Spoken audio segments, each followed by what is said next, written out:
Good morning and welcome back to A Life Worth Living. I'm Frederick Roth and I believe that God has a plan and purpose for everyone, including you.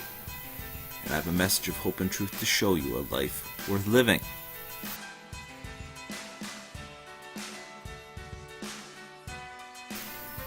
This morning we are in Deuteronomy chapter 10. And this chapter deals with a very important part of success and living in the promise and purposes of God, even that. And that is the word separation. See, we do not like this word.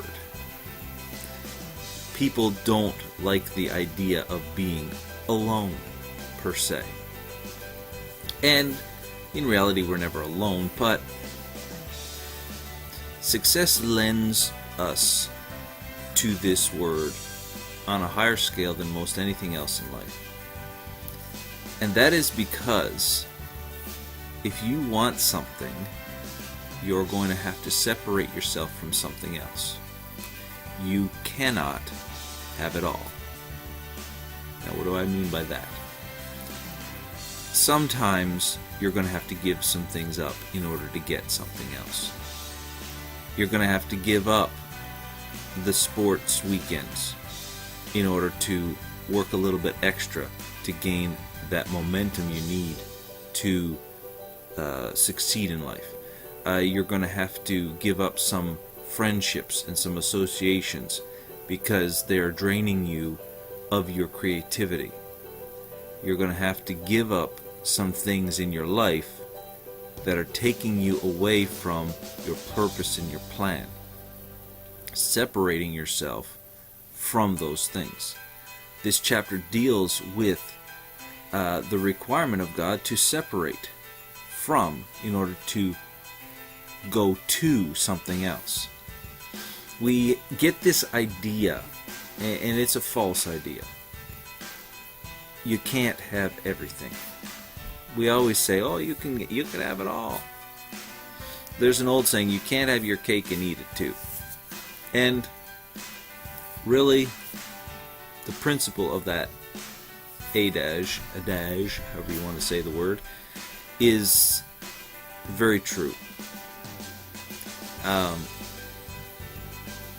If you want to lose weight, you've got to separate yourself from your lifestyle that you've been previously having, and you've got to go to a different lifestyle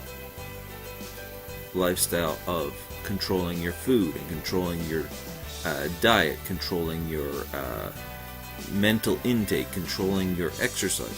All these things need to be controlled, and you've got to separate yourself from something to get to something else. See, we have this idea that separation is bad. Rather, separation is good.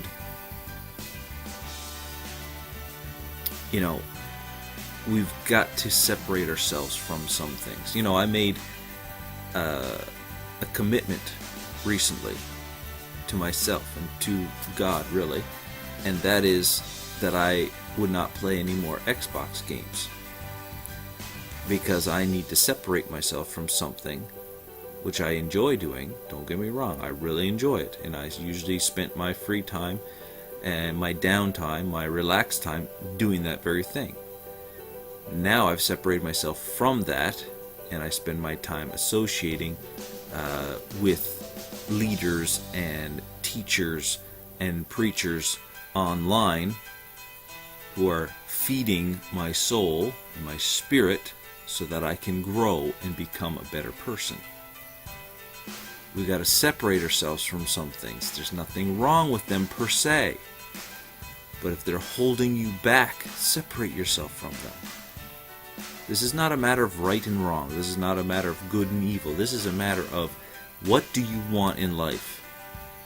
What in life is keeping you from what you want?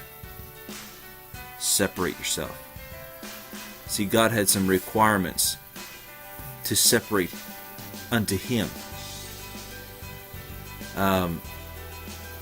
He had 5 things that are said in this chapter. I want to just go over quickly. He said, fear God, walk in His ways, love God, serve God with all your heart and soul. And 5, keep His commandments. Separate yourself to those things. What in life do you want? Separate yourself from the things that are going to keep you from what you want. It's a hard decision to make. And sometimes it's even harder to do. But you can do it. And I know it because you want to live a life worth living. God bless you.